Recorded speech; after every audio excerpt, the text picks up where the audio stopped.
Assalamu alaikum, class 8. Today the date is 12th August 2020 and the day is Wednesday. It's your science class. Now open your books. Today the topic is energy changes in chemical reactions. Means जब chemical reactions होते हैं, जब formation of compounds products होती है from reactants, तो energy changes किस तरह होते हैं, यानी reactants से products में क्या energy conversions होते हैं वो आज हम देखेंगे. ठीक है. In order now start the reading. In order to know about the nature of chemical change. अगर आप जो नेचर है केमिकल चेंज का उसके बारे में जानना चाहते हैं, उसके लिए कहते हैं इन वेरियस रिएक्शंस में वी नीड, हमें ज़रूरत होगी टू नो, जानने के लिए about the change in energy of substances, कि किस तरह मुख्तलिफ़ चीज़ों की जो एनर्जी है वो चेंज होती है. क्या करने के लिए, नेचर ऑफ केमिकल चेंज का नेचर हमें जानने के लिए ये देखना पड़ेगा कि जो सब्सटेंसेस हैं उनमें एनर्जी किस तरह चेंज होती है. The energy of a substance, तो एक सब्सटेंस की जो भी एनर्जी होगी, मतलब कोई भी रिएक्टेंट है या कोई भी प्रोडक्ट जैसे ऑक्सीजन है, कार्बन है, किसी की भी जो एनर्जी होगी वो इज़ अ पर्टिकुलर अमाउंट, एक ख़ास अमाउंट होती है एनर्जी की, ड्यू टू विच, जिसकी वजह से जो स्ट्रक्चर होता है उस सब्सटेंस का वो स्टेबल रहता है. जैसे हमारी बॉडी में हमें एनर्जी मिलती रहती है तो हम क्या रहते हैं, स्टेबल रहते हैं. ठीक है. कोई भी नॉर्मेलिटी या कोई भी ऐसा इशू नहीं होता, क्योंकि अगर एनर्जी बहुत डाउन होगी तो हमारी बॉडी अच्छे से वर्क नहीं कर पाएगी. तो जो एनर्जी होती है वो पर्टिकुलर होती है हर सब्सटेंस में. तो a substance undergoes a chemical change या फिर केमिकल रिएक्शन, कोई भी सब्सटेंस जो कि केमिकल रिएक्शन में टेक पार्ट कर रही है या केमिकल चेंज उसमें आ रहा है, तो क्या होता है, तब होती है चेंज जब when it's energy is changed. तो कोई भी जो सब्सटेंस है वो कहता है अंडरगो जाती है केमिकल चेंज, तब भी उसमें आता है जब इसकी एनर्जी चेंज होती है. मतलब केमिकली एक चीज़ तब चेंज हो रही है जब उसकी एनर्जी चेंज हो रही है. तो कह रहे हैं the change in energy of a substance वो कैसे टेक्स प्लेस होगा, टेक्स प्लेस बाय अब्जॉर्बिंग या फिर रिलीजिंग हीट और लाइट.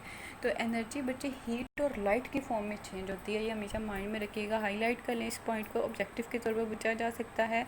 एनर्जी चेंज कैसे अकर होता है, बाय अब्जॉर्बिंग या फिर releasing in the form of heat या फिर light. On the basis of change in energy, energy में चेंजेस की बेस पे केमिकल रिएक्शंस को हम क्लासीफाई कर सकते हैं दो टाइप्स में. एक है exothermic reaction and second one endothermic reactions. Exo और एंडो. एक्सो में बच्चे एनर्जी रिलीज़ होती है, एक्सो में एनर्जी रिलीज़ होती है, और एंडो जो होते हैं उनमें एनर्जी क्या होती है, अब्जॉर्ब होती है. ठीक है. तो देखें वो कह रहा है या तो ये हीट की फॉर्म में चेंज होगी या फिर लाइट की फॉर्म में.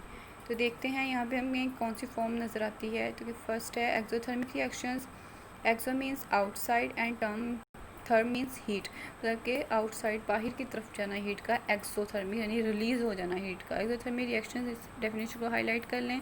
Exothermic reactions are those during which the heat is given off. अब इस फॉर्म में एनर्जी किस फॉर्म में चेंज हुई है, हीट की फॉर्म में. ऐसे रिएक्शन है जिनके दौरान एनर्जी निकल रही होती है.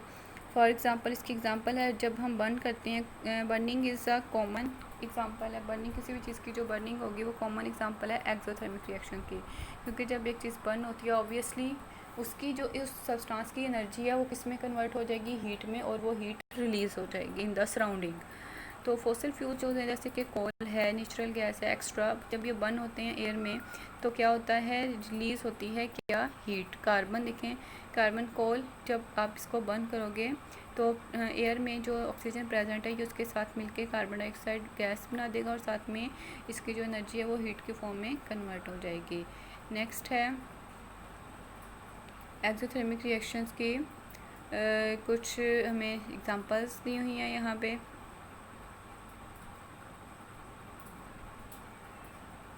और हैं कौन कौन सी, CH4 + 2O2. इसी तरह बच्चे जैसे ये पिछली एग्जांपल है कार्बन डाइऑक्साइड की फॉर्मेशन की. इसी तरह दो और इक्वेशंस हैं. मीथेन, जब CH4 मिलती है कार्बन डाइऑक्साइड के साथ नेचुरल गैस, तब भी कार्बन डाइऑक्साइड बनती है, वाटर मॉलिक्यूल, साथ में हीट में उसकी जो एनर्जी है वो चेंज हो जाती है. इसी तरह आयरन जब सल्फर से मिलेगा तो आयरन सल्फाइड प्रोड्यूस होगा और साथ में हीट प्रोड्यूस होगी. तो देखें ये फायर वर्क्स दिखाए हुए हैं. अब वो कहते हैं fireworks are also the examples of exothermic reaction. Fireworks भी जो ये होते हैं ये भी एक्सोथर्मिक रिएक्शंस के ही एग्जाम्पल है कि इसके दौरान भी जो क्या होती है, इतनी ज़्यादा हीट रिलीज़ हो जाती है. ओके. अब देखें एक्सोथर्मिक रिएक्शंस की एक एक्टिविटी दिखाई है. मटीरियल्स हमें क्या क्या रिक्वायर्ड है, बीकर चाहिए और अनस्लेक्ट लाइम एंड वाटर चाहिए। लाइम CaO जो होता है वो हमें चाहिए।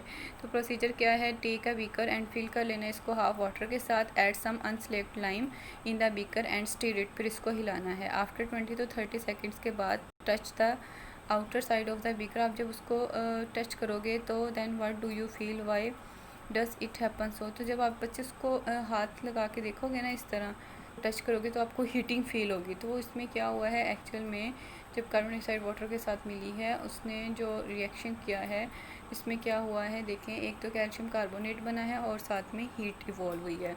तो कैल्शियम ऑक्साइड CaO जिसको लाइम बोलते हैं, वाटर के साथ मिलके कैल्शियम हाइड्रोक्साइड CaOH ट्वाइस बोलते हैं इसको, CaOH twice calcium hydroxide produce हुआ है, साथ में हीट निकली है। तो ये हमें एक्टिविटी यही शो कर रही है, sides of the beaker warm हो गई हैं, the heat which makes the mixture in the beaker and sides of the beaker warm हो गई हैं। तो एनर्जी क्या हुई है, इस रिलीज हुई है हीट की फॉर्म में by exothermic reactions between calcium oxide और वाटर के दरमियान जो है। तो class it's now for today, now you will prepare your exams.